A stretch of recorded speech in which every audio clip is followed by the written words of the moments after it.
मेरी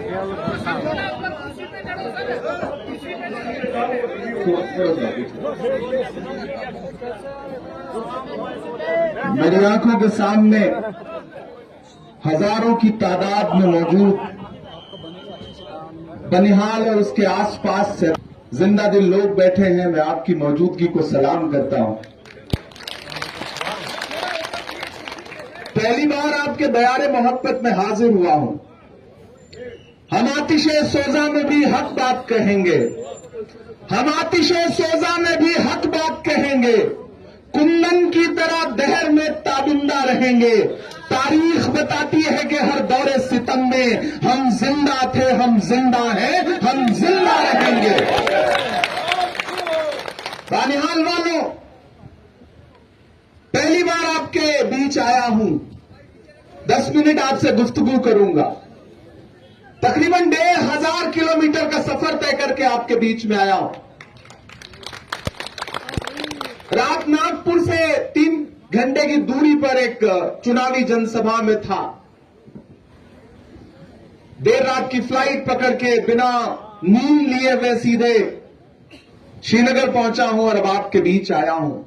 क्यों आया हूं? अगर आपको लगता है कि 19 तारीख को आपको सिर्फ लोकसभा के चुनाव के लिए वोट करने जाना है तो नहीं। अगर आपको लगता है कि यह इलेक्शन सिर्फ लोकसभा का इलेक्शन है तो आप गलतफहमी के शिकार हैं। आप पिछले 20 दिन में भारतीय जनता पार्टी के नेताओं के भाषण उठा के देखिए, चाहे वो अनंत हेगड़े हो, चाहे ज्योति मिर्धा हो, चाहे लल्लू सिंह हो। इनके भाषणों में एक बात आपको साफ सुनाई पड़ रही है कि हमें बहुमत दो, क्योंकि हमें हिंदुस्तान का आईन बदलना है, संविधान बदलना है। वो संविधान जिसे डॉक्टर बाबा साहब अंबेडकर ने अपने सपनों से लिखा, जिस आईन में महात्मा गांधी के उसूल रखे हुए हैं, पंडित जवाहरलाल नेहरू की कौमी एकजहती और उनकी विरासत रखी हुई है, जिस आईन में मौलाना आजाद के ख्वाबों की ताबीर दिखाई पड़ती है, उस आईन को बदलना चाहती है भारतीय जनता पार्टी। इसलिए इलेक्शन बहुत अहम है। माइक का वॉल्यूम थोड़ा बढ़ा दें। मैं चाहता हूं कि जो मैं बोलूं वो बावाज़े बुलंद बोलूं ताकि दिल्ली तक सुनाई पड़े। मैं इसलिए जिंदा हूं कि मैं बोल रहा हूं। मैं इसलिए जिंदा हूं कि मैं बोल रहा हूं। दुनिया किसी गूंगे की कहानी नहीं लिखती। मेरे भाई, मेरी उम्र महज 36 साल है। हिंदुस्तान की सबसे बड़ी पार्लियामेंट में बैठता हूं। उम्र भले ही कम है, लेकिन इन आंखों ने न जाने कितने मंजर देखे हैं। उत्तर प्रदेश से आया हूं, तो आपसे जो बातें करूंगा वो बड़ी खरी खरी करूंगा। ये रास्ते इस बात के गवाह हैं, कि हाईवे इस बात का गवाह है कि जब पूरे हिंदुस्तान में किस सड़क पर कौन लिंच कर दिया जाएगा, किस सड़क पर कौन सी पुलिस किस स्टेट में किसे कपड़ा देख करके, उसका पहनावा देख करके उठा लेगी। जब यह मंजर पूरे हिंदुस्तान में आम हुआ तो एक शख्स निकला, कन्याकुमारी से कश्मीर तक के लिए एक नारा लगाता हुआ कि नफरत छोड़ो भारत जोड़ो। मैं गवाह हूं उस लम्हे का जब 7 सितंबर 2022 को कन्याकुमारी के समंदर के साहिल पे खड़ा होकर के एक शख्स कह रहा था कि मैं 4000 किलोमीटर पैदल चलूंगा और नारा लगाऊंगा कि नफरत के बाजार में मोहब्बत की दुकान खोलनी है। अपने पैर के छालों की परवाह किए बगैर मैं उस शख्स के कांधे से कांधा मिला करके चल रहा था। वो शख्स आपके बीच में भी आया इन्हीं रास्तों पर चलते हुए, जिसका नाम राहुल गांधी है। मैं जब राहुल गांधी के साथ चलता था तो लोग मुझसे कहते थे कि इमरान साहब आप तो शायर हैं, ये जो भारत जोड़ो यात्रा चल रही है, राहुल गांधी चल रहे हैं, आप क्या कहेंगे इसे देखकर? तब मैं शेर पढ़ देता था कि जो हर जालिम से टकराएगी वो आंधी बनाऊंगा, जो हर जालिम से टकराएगी वो आंधी बनाऊंगा, नए अंग्रेज आए हैं नया गांधी बनाऊंगा।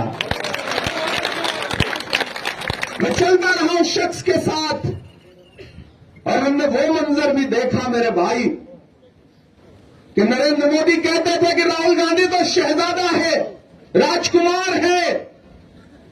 अमित शाह कहते थे कि राहुल गांधी शहजादा है। मैं तो नरेंद्र मोदी और अमित शाह से कहना चाहता हूं कि जिसे आप शहजादा कहते थे वो एक टी शर्ट और एक ट्राउजर में हिंदुस्तान की सड़कों पर 4000 किलोमीटर पैदल चल के लाखों लोगों को, करोड़ों लोगों को गले से लगाता रहा। अगर शहजादे ऐसे होते हैं तो ऐसे शहजादे को हम सर माथे पर बिठाएंगे, अपनी पलकों पर बिठाएंगे। नरेंद्र मोदी साहब शहजादा वो नहीं होता जो हिंदुस्तान की सड़कों पर सड़कों की खाक छानता हुआ आवाम को गले से लगाता है। कहां राहुल गांधी और कहां आप 10 लाख रुपए का सूट पहनते हैं और खुद को फकीर बताते हैं। 10 लाख रुपए का सूट, मोबादों का चश्मा, मोबादों की घड़ी और 8,500 करोड़ का जहाज, कभी इस मुल्क में, कभी उस मुल्क में, कभी उस मुल्क में, और आप खुद को फकीर बताते हैं। आने वाले दिनों में हिंदुस्तान तय करेगा कि कौन फकीर है और कौन शहजादा है। मेरे भाई, मैं बहुत दूर से आया हूं। यह चुनाव तजुर्बा करने का चुनाव नहीं है। अगर आपको लगता है कि कोई बाल्टी पकड़ के आएगा और कहेगा कि इसमें 2 रुपए डाल दो, तो नहीं। यह चुनाव एक्सपेरिमेंट करने का चुनाव नहीं है। यह हिंदुस्तान की जमहूरियत को बचाने का चुनाव है, आईन को बचाने का चुनाव है। अगर आपने खुद को तकसीम कर दिया तो मंसूबे बहुत खतरनाक हैं दिल्ली की गद्दी पर बैठे हुए लोगों के। मैं उनके साथ पार्लियामेंट में बैठता हूं, मैंने देखा है ये जो आपके बीच में आकर के आजकल टहल रहे हैं, वो परिंदा जिसे परवाज से फुर्सत ही न थी, आज तन्हा है तो दीवार पे आ बैठा है। फुर्सत ही नहीं थी। जिन्होंने दिल्ली में अपना बंगला बचाने के लिए आपके ख्वाबों के घरोंदों का सौदा कर लिया, वो आपके बीच में आकर के कह रहे हैं कि हमें वोट दो। मकसद समझो, मकसद समझो, मकसद समझो। भाजपा जानती है कि इस इलेक्शन को अकेले नहीं जीत सकती, इसलिए उसने अपने दोस्तों को मैदान में उतार दिया है। हर घड़ी चश्मे खरीदार में रहने के लिए कुछ होना चाहिए, बाजार में रहने के लिए। हमने देखा है जो मर्दों की तरह रहते थे, मस्खरे बन गए दरबार में रहने के लिए। हमने देखा है। मैं इसलिए आपसे कहना चाहता हूं कि इलेक्शन तजुर्बा करने का इलेक्शन नहीं है, एक्सपेरिमेंट करने का इलेक्शन नहीं है। मैं जानता हूं आप छोटी छोटी चीजों से परेशान हैं।